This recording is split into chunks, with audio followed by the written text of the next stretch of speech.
Tadi Pak.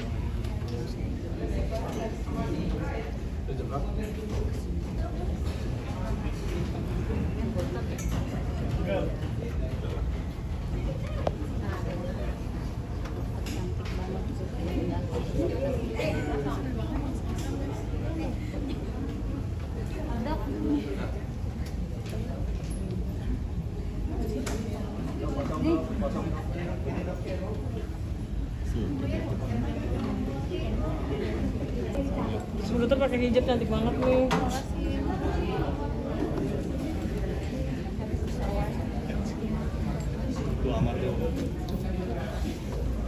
Fotografernya belum pada masuk. Belum.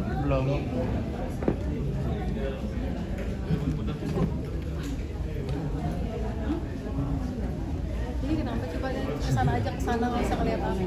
Bu dokter kenapa hari ini beda banget penampilannya Bu dokter? Iya, karena emang habis ini mau ada acara buka puasa sama Bu Titi di hotel mana gitu, Mevas gitu. Dok, tadi Acara kayak kemarin. nyampe langsung ke sini atau sempat ke bawah? Aduh, tadi ke bawah tapi nggak bisa ketemu Bu Titi, ya udah langsung ke atas. Berarti memang untuk awan tadi biasanya kan bisa ketemu ya. Untuk tadi nggak Oh, bisa. tadi ketemu cuma pas turun mobil doang. Terus habis itu udah nggak ketemu lagi. Belum ada obrolan berarti. Belum. Dok masih ngasih dukungan gimana dok kemarin udah baca suratnya? Masih datang hadir gitu. Ya nanti dia, aku belum bisa bicara sekarang, nanti kita bicara sama Bang Ahmad.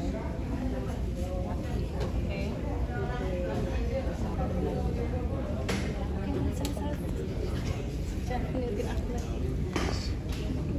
Bang Ahmadnya belum di bawah. Sini.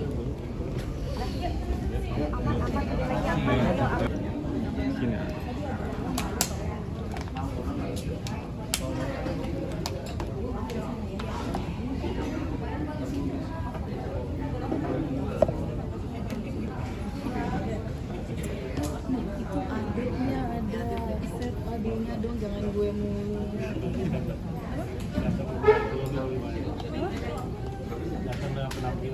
Oh emang kebetulan abis ini mau ada acara buka puasa sama divisi. Ini ada acara tentang temanya jam ada satu instansi yang belum dipakai.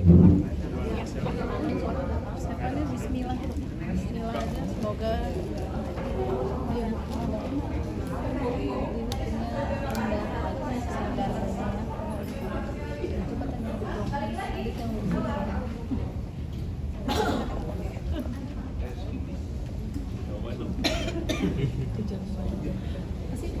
Karena terkait surat yang Ya, gini, saya sering hadir ini sebagai pemerhati ya, sebagai seorang dosen, akademisi.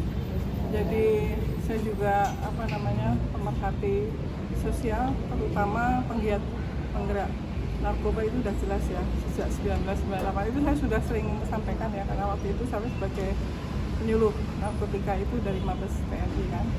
Dan juga bidang saya, keahlian saya itu adalah bidang konseling. Jadi ada suatu konseling terpadu, hasil penelitian saya pada saat itu adalah memberikan hasil yang bagus ketika seorang penyalahguna narkotika itu diberikan konseling terpadu.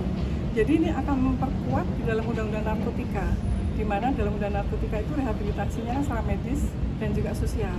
Ternyata setelah diberikan konseling terpadu dengan pendekatan spiritual dan keagamaan, kemudian ada strategi teknik pendekatannya dengan behavioral approach, emotional approach, itu ada nama cognitive behavior. Itu emosionalnya, rasionalnya itu ketika diberikan itu akan mempercepat pemulihan, healingnya.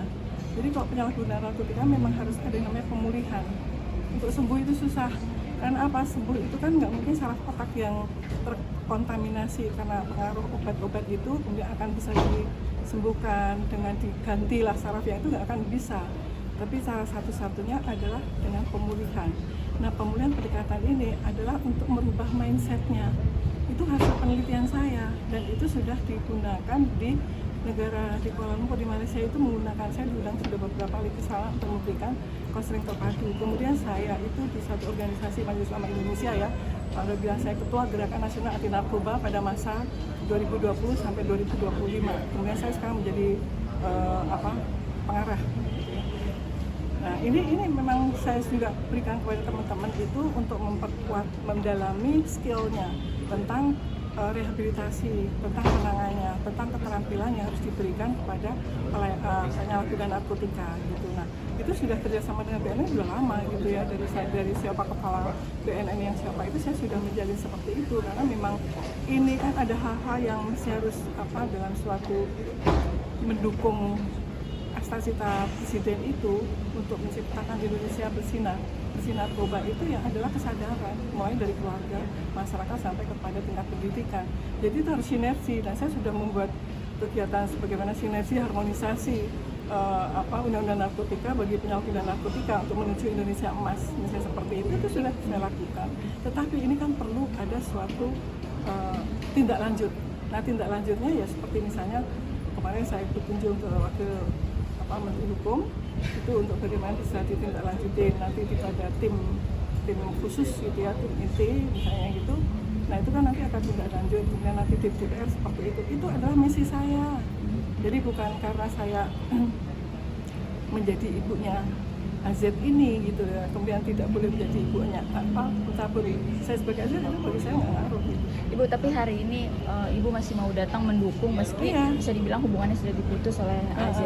Alasannya apa, Bu? Ya kayak itu tadi, pemerhati. Saya pemerhati sebagai peneliti. Saya kan di dalam kehadiran saya itu kan saya melihat proses hukum.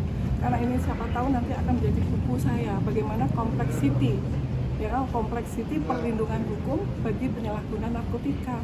Jadi secara internal itu ada intervensi, ada konflik internal, secara eksternalnya bagaimana JPU-nya, bagaimana jaksanya, bagaimana hakimnya, bagaimana kementerian yang terkait. Nah, dengan begini kan semua kelihatan dari saksi ahli yang Pak Dindin waktu itu dari mantan sekretaris Direktorat Jenderal